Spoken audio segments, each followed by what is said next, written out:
Bien, entonces empezamos. Bueno, buenas tardes, gracias por la asistencia. Como les decía entonces, la idea de ahora es dedicar este tiempo a revisar ejercicios tipo PTU, porque ya están un paso de entrar a cuarto medio y el tiempo pasa muy rápido, así que hay que aprovechar todo el tiempo posible. La idea, van a haber preguntas de comprensión lectora y de vocabulario, ¿cierto? Léxico contextual. La idea es que vayan activando los micrófonos y participando, ¿ya? Bien, les voy a proyectar entonces los ejercicios. No es difícil en verdad, pero ya. El primer texto que vamos a leer es de Silvia Iparraguirre, escritora argentina. ¿Ya? El texto se llama El libro. ¿Ya? Dice, el hombre miró la hora, tenía por delante 25 minutos antes de la salida del tren. Se levantó, pagó el café con leche y fue al baño. En el cubículo, la luz mortecina le alcanzaba su cara en el espejo manchado. Maquinalmente se pasó la mano de dedos abiertos por el pelo. Entró al sanitario, allí la luz era mejor, apretó el botón y el agua corrió. Cuando se dio vuelta para salir de canto contra pared, descubrió el libro. Era un libro pequeño y grueso, de tapas duras, anormalmente pesado. Lo examinó un momento. No tenía portada ni título, tampoco el nombre del autor o el de la editorial. Intrigado, bajó la tapa del inodoro, se sentó y pasó distraído a las primeras páginas. Miró el reloj, faltaba para la salida del tren. Hasta acá, ¿cierto? Por la característica, nos podemos dar cuenta, ¿cierto?, de que es una narración, ¿ya? En ese sentido, ¿verdad? Hay datos bien interesantes. ¿De qué se está hablando acá? ¿Cuál es el tema central hasta el momento? ¿Qué está pasando? ¿Qué se está describiendo hasta ahora? ¿De qué se está hablando hasta ahora en este texto, en esta narración? ¿Cuál es el tema acá clave? ¿Los escucho? ¿Los escucho? El tema clave es el libro, ¿cierto? Es el tema clave, ¿verdad? Que aparece como un objeto inesperado, ¿verdad? Que se encontró el protagonista, ¿cierto? Se acomodó y leyó parte al azar con mayor atención. Sorprendido reconoció coincidencias. Volvió atrás, en una página leyó nombres de lugares y de personas que le eran familiares. Más todavía, con el correr de las páginas, encontró escritos los nombres de pila de su padre y su madre. Unos 3 capítulos más adelante, apareció completo sin error posible el de Gabriela. Lo cerró con fuerza. El libro le producía inquietud y cierta repugnancia. Quedó inmóvil mirando la puerta pintada toscamente de verde, marcada por inscripciones de todo tipo. Pasaron unos segundos en los que se sintió el ajetreo lejano de la estación y la máquina express del bar. Cuando logró calmar un insensato presentimiento, volvió a abrirlo. Recorrió las páginas sin ver las palabras. Finalmente sus ojos cayeron sobre unas líneas. En el cubículo la luz mortecina le alcanzaba su cara en el espejo manchado.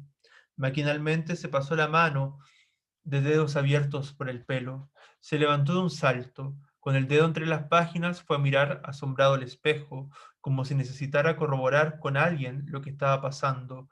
Volvió a abrirlo, se levanta de un salto, con los dedos entre las páginas va a mirarse asombrado. El libro cayó dentro del lavatorio transformado en un objeto candente. Lo miró horrorizado. Su tren partía en 10 minutos. En un gesto irreprimible que consideró de locura, recogió el libro, lo metió en el bolsillo del saco y salió.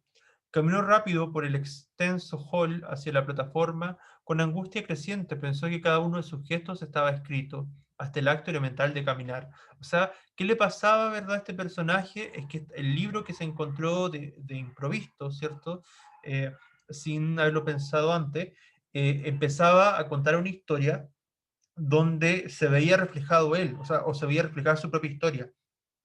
Entonces eso le empezó a llamar la atención de por qué un libro hablaba, perdón, hablaba, cierto, reflejaba su propia historia, o sea, qué estaba pasando aquí, cuál es la realidad y cuál es la ficción en el fondo. Hay un choque acá.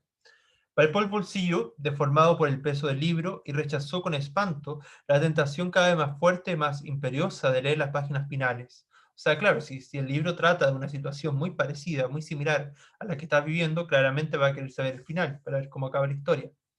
Se detuvo, faltaba 3 minutos para la partida. O sea, claro, y además se da este tema del tiempo, ¿cierto? Con la llegada o partida del tren, ¿cierto?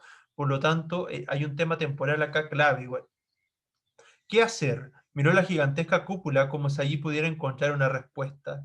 ¿Las páginas le estaban destinadas o el libro poseía una cualidad mimética de imitación de la realidad, y se refería a cada persona que lo encontraba? Apresuró los pasos hacia el andén, pero por alguna razón inexplicable, volvió a girar y echó a correr con el peso muerto en el bolsillo. Atravesó el bar, zigzagueando entre las mesas, y entró en el baño. El libro era un objeto maligno en su mano. Luchó con el impulso casi irrefrenable de abrirlo en el final y lo dejó en el piso, detrás de la puerta. Casi sin aliento cruzó el hall. Corrió por el andén como si lo persiguieran. Alcanzó a subir al tren cuando dejaban la estación atrás y salían al aire abierto, cuando el conductor elegía una de las vías de la trama, de vías que se abrían en diferentes direcciones. ¿Qué les pasó con esta historia? ¿Qué les pareció? ¿Les llamó la atención o no? Esto de que el relato hablara sobre o de alguna manera el protagonista creyera que el libro estaba hablando sobre él mismo.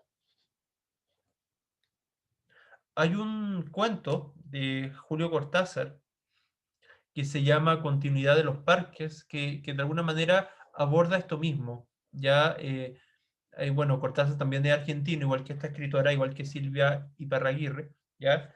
La diferencia, claro, que en Continuidad de los Parques tenemos, de alguna manera, tenemos ahí un hombre que empieza a leer una novela, ¿cierto? Sentado en su sillón, ya en su casa, ¿ya? Y resulta que se van conectando las historias que va leyendo con lo que le pasa a él. Ya acá es como sorprende, pero es menos abrupto que en el otro libro. ¿Ya? La primera pregunta no es de comprensión lectora, la primera pregunta es de vocabulario. Dice, ¿cuál es el sentido de la palabra descubrió en el fragmento? Descubrió, no está marcado parece, a ver si lo ven, no dice en qué parte, no dice, no te indican en qué parte está la palabra descubrió. A ver si la... Está ahí, está en el primer párrafo. Se la voy a marcar. Dice, apretó el botón y el agua corrió. Cuando se dio vuelta para salir, de canto contra pared, descubrió el libro. Le repito la oración, porque tienen que encontrar el sinónimo más adecuado. Apretó el botón y el agua corrió.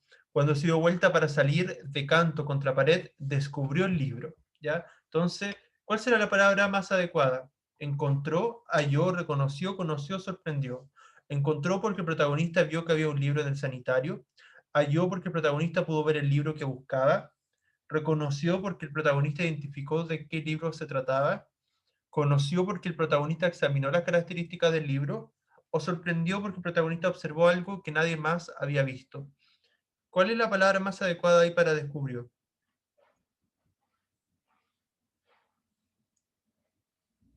¿Los escucho?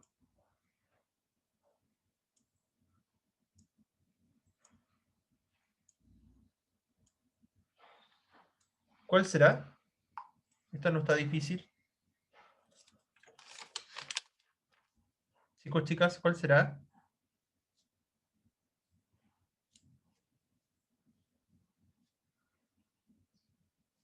La idea es que participen. ¿Cuál será? La A, la B, la C, la D o la E. Encontró, halló, reconoció, conoció, sorprendió. Tienen que leer la justificación, que ya se las leí. ¿Cuál será la correcta?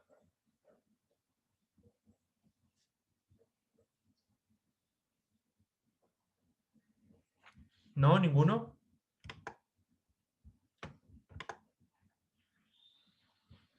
Pablo, Slotmit, Nayeli, Martín. Eh, ¿Cuál será? Se la vuelvo a proyectar, pero tienen que participar, chicos, chicas.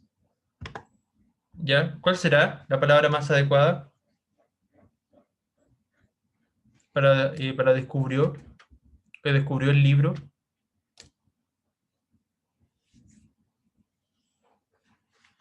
La, profe, la. La acierto encontró, ¿verdad? Porque el protagonista vio que había un libro en el sanitario, o sea, que lo encontró, ¿verdad? En el sentido, yo también podría haber sido. Sin embargo, halló la diferencia es que ahí sale la justificación que buscaba el libro de antemano.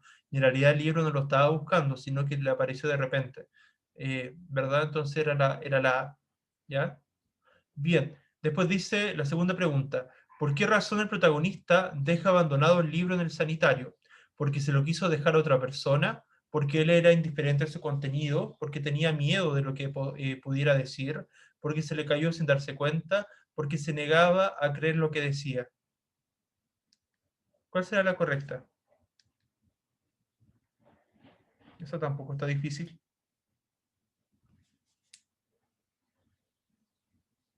¿Las niñas qué piensan? ¿O Martín?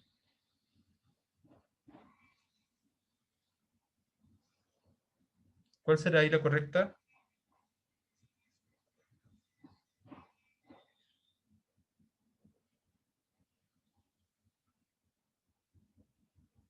¿No? ¿Ninguna? Ya, la correcta acá, es que la idea es que ustedes participen porque no saco nada con decirle yo la respuesta. ¿Ya?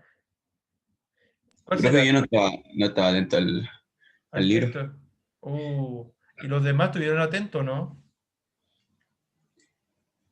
Los demás.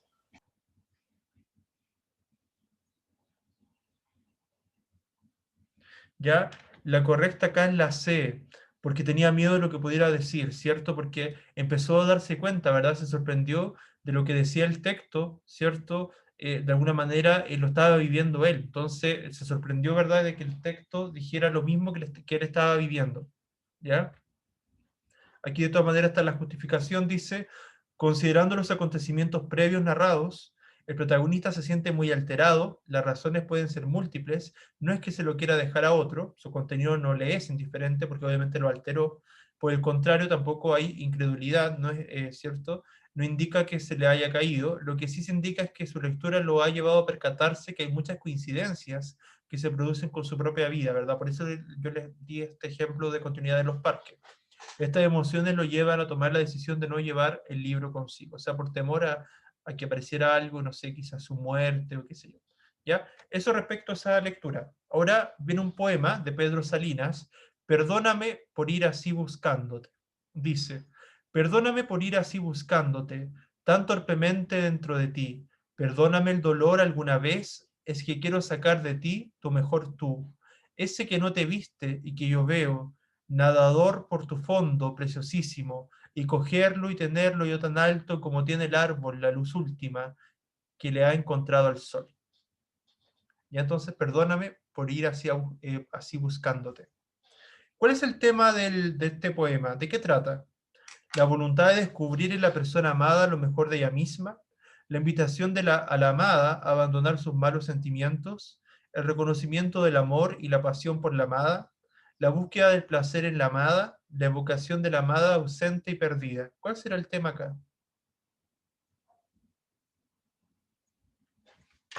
Lo repito, dice, perdóname por ir así buscándote, tan torpemente dentro de ti. Ya no es una búsqueda física, es una búsqueda interior. Perdóname el dolor alguna vez. Está hablando de los sentimientos, del dolor. Es que quiero sacar de ti tu mejor tú. Hay una búsqueda individual, personal, pero interior. Ese que no te viste y que yo veo nadador por tu fondo preciosísimo. Yo creo El, que la ve, profe. ya, la B, dicen por ahí, muy bien, podría ser la B, ya. Los demás que piensan. Entonces, él está buscando, ¿cierto? Está indagando en ella, está viendo lo bueno en ella, en realidad. Ese que no te viste y que yo veo, nadador por tu fondo preciosísimo, y cogerlo y tenerlo yo tan alto como tiene el árbol la luz última que le ha encontrado al sol. Ya. En realidad, los demás que piensan, ya el compañero dice la B, los demás que piensan,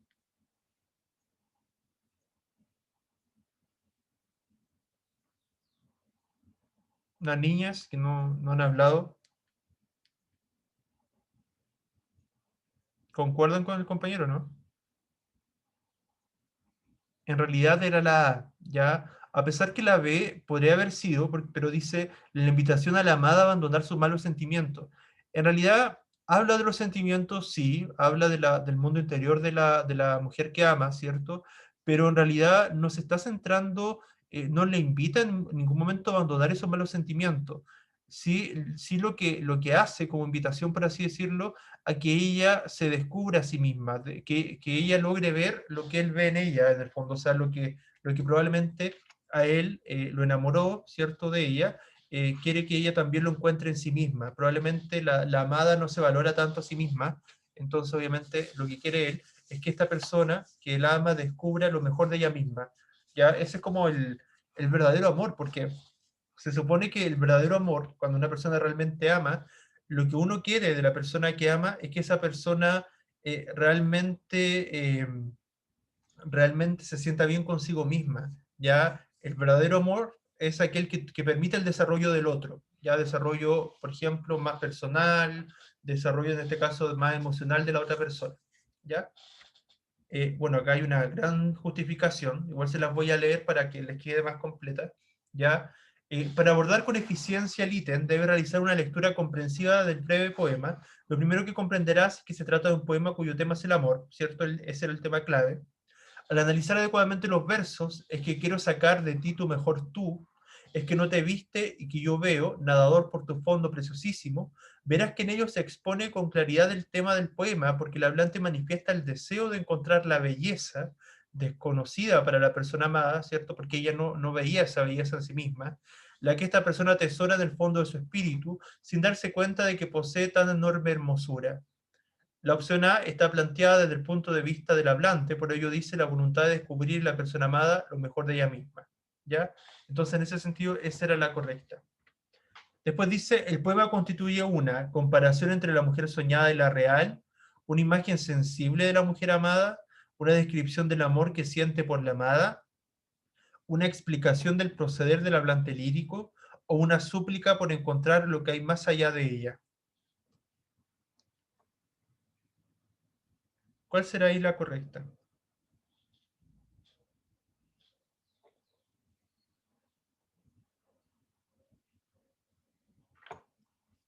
¿Cuál podrá ser?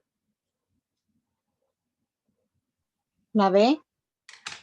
Una imagen sensible de la mujer amada, ya podría ser una opción, gracias Slotmith, ¿cierto? Podría ser una opción porque coincide al menos, ¿verdad? Sobre los sentimientos, sobre el mundo interior, coincide sobre el mundo interior de ella, ya por ese lado podría ser. ¿Alguna otra opción que pudiera ser?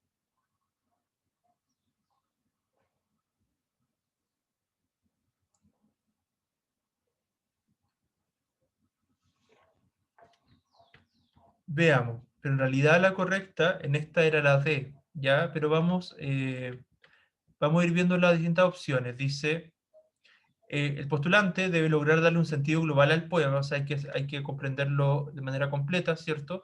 Es decir, debe asignarle un valor interpretativo. O sea, ustedes, claro, lo que se pedía en esta pregunta es que ustedes interpretaran, ¿cierto?, el contenido, ¿verdad?, de este poema. Al interpretar el poema, verás que el hablante está explicando su proceder, su actuar, ¿ya? Porque en realidad no es que estuviera mal, sino que fíjense acá en lo que se centra. En este poema lo que se centra es todo el tiempo lo que él hace en relación a la amada. Perdóname, le está pidiendo disculpas, perdóname por ir así buscándote, otra acción del hablante que la está buscando, tan torpemente dentro de ti, pero esa búsqueda, como les decía yo, una búsqueda interior. Perdóname, nuevamente otra acción de él, perdóname el dolor alguna vez, o sea, si es que él la hizo sufrir a lo mejor o algo pasó allí, es que quiero sacar de ti tu mejor tú, o sea, le está pidiendo disculpas de antemano si es que le causa dolor, indagar a lo mejor en las heridas de ella, en las heridas emocionales, ¿ya? Porque en el fondo a lo mejor él quiere como sanar esa herida. Ese que no te viste y que yo veo, nuevamente estábamos contando, ¿verdad? La historia de este poema, ¿cierto? La trama de este poema sería más bien, ¿verdad? Todo lo que hace el hablante está buscando dentro de ella, la está viendo, ¿verdad? En ese sentido son acciones del hablante. Entonces, ¿cómo procede el hablante en realidad frente a la amada? Ya, pero sigamos viendo la justificación. Después dice, debido a ello, la clave del ítem es la opción D. Al observar los versos, perdóname por ir así buscándote tan torpemente dentro de ti, es que quiero sacar de ti tu mejor tú, se podrá determinar que el verso destacado con negrita es una explicación de la torpe búsqueda del hablante en el interior de la amada, ¿ya? Porque él está intentando dar lo mejor, sin embargo no sabe si eso va a ser lo mejor para ella finalmente. Así interpretando adecuadamente la opción, ¿cierto? En comparación, por ejemplo, entre la mujer soñada y la real no es válida, esa no podía ser porque no es que fuera una mujer distinta, una idealizada y la real, eso no era, ¿ya? Y las demás son interpretaciones demasiado lejanas del sentido del poema. Entonces, la más adecuada dice, y tampoco, por otro lado, no hay marcas, ¿verdad?, textuales suficientes que nos permitan determinar que una interpretación válida sea plantear que la persona amada está representada como una imagen sensible. Si bien lo sensible puede ser asociado a los sentidos, pero sensible en el sentido de como alguien solamente abocada a los sentimientos, ¿ya? Y quizá eso es lo que podría ser considerado erróneo, ¿ya? Por eso lo más adecuado era la opción, en este caso la D, ¿ya? De cómo actúa el hablante frente a la amada, ¿ya? A ver, este texto es más extenso, así que este lo vamos a saltar, ¿ya? Vamos a ver otro, más cortito, a ver. Este es más cortito, de Jorge Luis Borges, ¿ya? Los espejos velados, un fragmento. Ya con este terminamos, ¿ya? Pongan atención a este fragmento, dice: el Islam asevera que el día inapelable del juicio, todo perpetrador de la imagen de una cosa viviente, resucitará con sus obras, y le será ordenado que las anime, y fracasará, y será entregado con ellas al fuego del castigo. Yo conocí de chico ese horror de una duplicación o multiplicación espectral de la realidad, pero ante los grandes espejos, su infalible y continuo funcionamiento, su persecución de mis actos, su pantomima cósmica, eran sobrenaturales entonces, desde que anochecía. Ya ahí está hablando del Islam, pero después toma lo que pasa, la visión del Islam, la compara con la experiencia que a él le pasa con los espejos. Eso es lo que hace el narrador acá. Uno de mis, dice, insisitidos ruegos a Dios y al ángel de mi guarda era el de no soñar con espejos.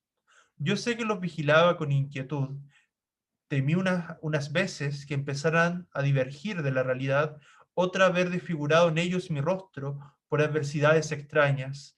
He sabido que ese temor está otra vez prodigiosamente en el mundo. La historia es harto simple y desagradable. Acá hay una gran metáfora, en realidad. Él intenta decir otra cosa, ya, pero eso lo vamos a ir interpretando. Dice, de acuerdo al texto, el Islam. Esta pregunta es más bien literal prácticamente, tenemos que tomar acá del texto lo que se diga respecto al Islam, condena a todo reproductor de imágenes de cosas vivientes, plantea la existencia de un día del juicio y o explica el origen del temor del hombre a los espejos. Esta es una pregunta que se llama compleja porque tiene que ver si es en este caso la 1, la 2, 1 y 2, o 2 y 3, o 1, 2 y 3. Tiene que ver cuáles son las más adecuadas e ir descartando. Piénsenlo un poco, vean ahí el texto, vean las respuestas.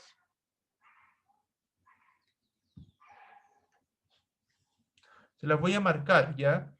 Porque la primera parte de este texto, de este breve texto, es la que habla del Islam. Se las voy a releer. Dice, el Islam asevera que el día inapelable del juicio, todo perpetrador de la imagen de una cosa viviente, resucitará con sus obras, y les será ordenado que las anime, y fracasará, y será entregado con ellas al fuego del castigo. Ya, ahí tenemos varias cosas. Podríamos decir que la 1 específicamente se da, dice, condena a todo reproductor de imágenes de cosas vivientes, el Islam.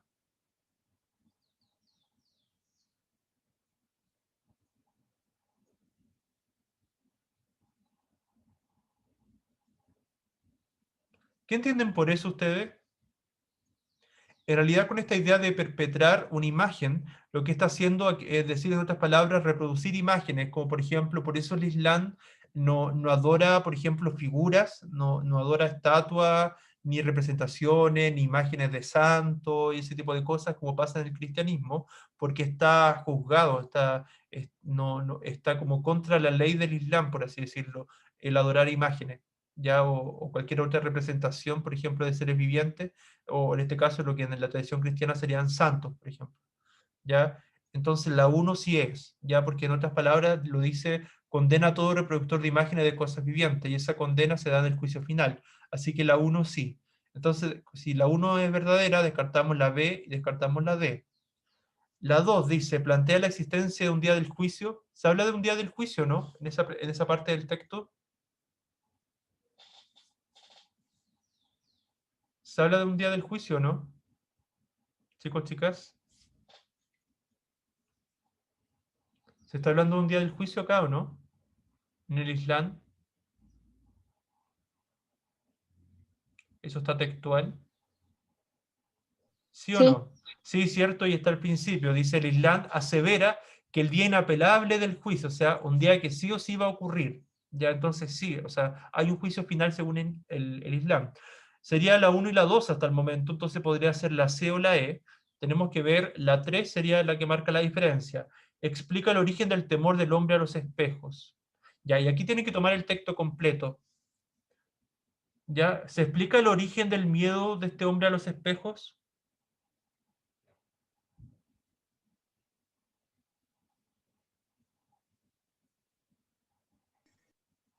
Sí, profe, sí te lo explica.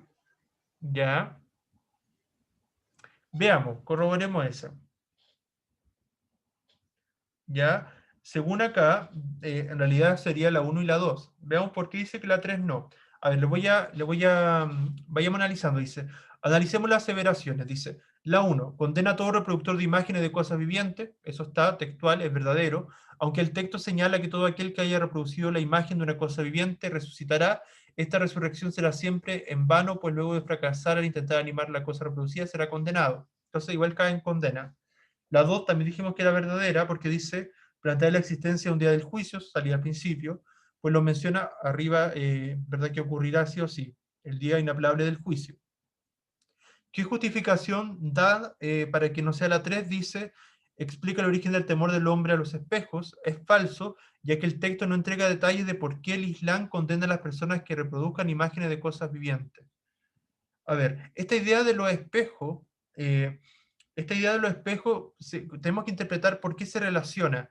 ¿Ya? Él la relaciona con la idea de que el espejo también reproduce imágenes. ¿Ya? ¿Imágenes de qué? De los seres vivos, por ejemplo. Nosotros estamos, obviamente, como seres vivos, nosotros nos podemos mirar a un espejo y el espejo de alguna manera también reproduce, ¿cierto? Nuestra imagen visualmente, ¿cierto? ¿Ya? En ese sentido, los espejos también de alguna manera intenta, o sea, como reproducir esta idea. Entonces, por eso dice, eh, claro, que si bien no es un sujeto, porque el espejo es un ser inerte, pero lo reproduce, ¿ya? Después dice acá, yo en realidad igual concuerdo con Paulo, ¿ah? Porque la 3 igual no me convence la justificación que dan acá, porque dice, explica el origen del temor del hombre a los espejos, porque acá en realidad a ver, dice, yo conocí de chico ese horror, ¿ya? De una duplicación o multiplicación espectral de la realidad, o sea, en realidad te indica la situación, pero antes logrando ese espejo, su infalible continuo funcionamiento, su persecución, no, en realidad está bien porque te dice que te describe la situación que él vive frente al espejo, ya, pero no te habla cómo se originó ese sentimiento. Uno de mis insistidos ruegos, ya después dice de cómo librarse de los espejos, de esa sensación. Eh, Claro, pero te dice que, o sea, es que igual, de alguna manera, igual está como ambiguo, porque dice yo conocí de chico, o sea, que en el fondo ahí estaba ese horror, ese miedo, ¿ya? Pero en el fondo tampoco te da la justificación de cómo nació, te dice que nació de chico, pero no te dice el por qué nació ese miedo, o sea, te dice que tiene miedo a la duplicación, a la multiplicación, ¿sí? Entonces la 3 no podría ser correcta, porque no te dice, por ejemplo, lo que le tiene miedo a los espejos, eh, a raíz de alguna mala experiencia, sino que lo único que tiene miedo es la duplicación o multiplicación. Pero igual genera ambigüedad, ¿ya? En el caso de esa.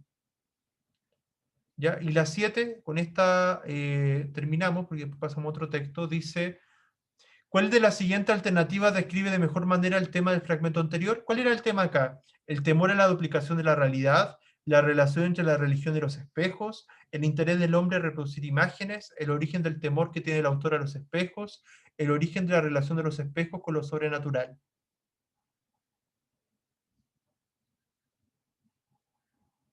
¿Cuál idea será clave acá?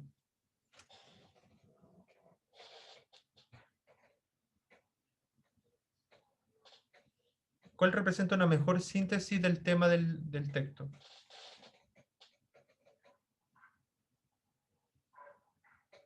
La B. Ujú. Ya, la relación entre la religión y los espejos podría ser, ¿sí? ¿Alguien más?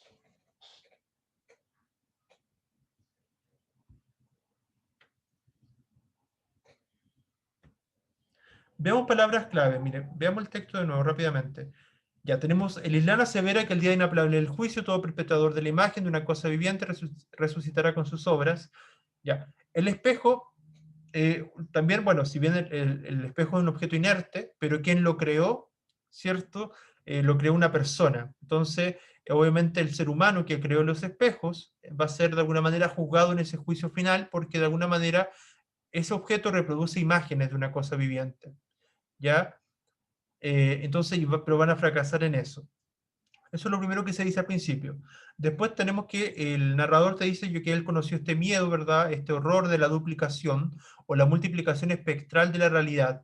Ahí está el tema en realidad. Esta parte de acá era el tema clave, ¿ya? Porque esta parte conecta la historia, conecta la parte del Islam que se está nombrando sobre la reproducción de las cosas y con toda la historia de su miedo, ¿verdad? En relación a los espejos, ¿ya? Entonces, el tema común que conecta ambas partes de la historia es el miedo o el temor a la duplicación o multiplicación de la realidad. Entonces, en realidad, en esa, la más correcta es la D, el origen del temor que tiene el autor a los espejos. Oh, no, perdón, en esta eh, a ver, sí, claro, sería esa. O a ver, déjeme mirar bien. No, perdón, en esta es la A. Perdón, en esta es la A, sí. El temor a la duplicación de la realidad. Esa sería la más adecuada. ¿Ya? La A, el temor a la duplicación de la realidad, como les decía. ¿Ya? ¿Por qué? Porque tenemos que, yo conocí de chico ese error de una duplicación o multiplicación espectral de la realidad, que es lo que conecta la primera parte del texto con la otra historia. ¿Ya? Y después entonces ahí está la explicación. Dice, el temor a la duplicación el temor a la duplicación de la realidad es correcta porque todas las ideas planteadas en el texto se resumen en esta alternativa. Además que era la que le vinculaba en el fondo ambas ideas, porque se mencionan el Islam y también el temor del narrador a los espejos desde niño. ¿Ya? Bien, vamos a quedar hasta acá por el tema del tiempo. ¿Ya? Igual hicimos la media hora de tutoría. ¿Ya? No sé si llegó alguien más. A ver, voy a mirar acá. Ya, no, solamente estaban los cuatro chicos que habían llegado al principio.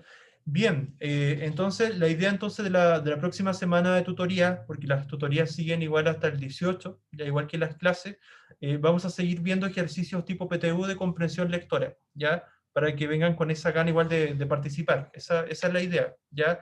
O si en caso de que alguno debiera algún trabajo o alguna actividad, me puede decir igual, lo podemos ver acá, ¿ya?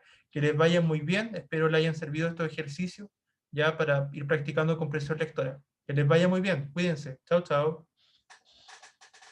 Que esté muy bien.